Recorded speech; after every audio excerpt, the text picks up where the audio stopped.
Zobsiksne ir jāmaina. Ja mēs nemainām zobsiksni, notiek šis te. Lūk, šis zoba pazūd. Nav. Fords Galaxijas. Franču dzinējs. Jā, problēma ir šī.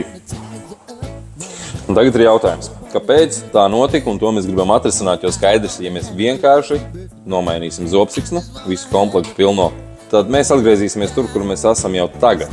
Jo kaut kas, kā mēs redzam, šo zobsiksnu ir normāli mēģinājis stiept.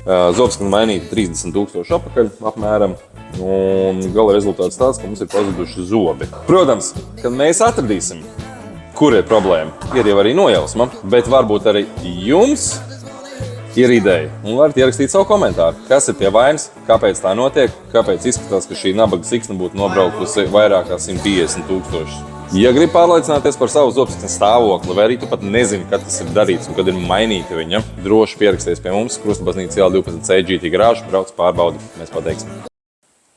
Zobsiksna ir jāmaina.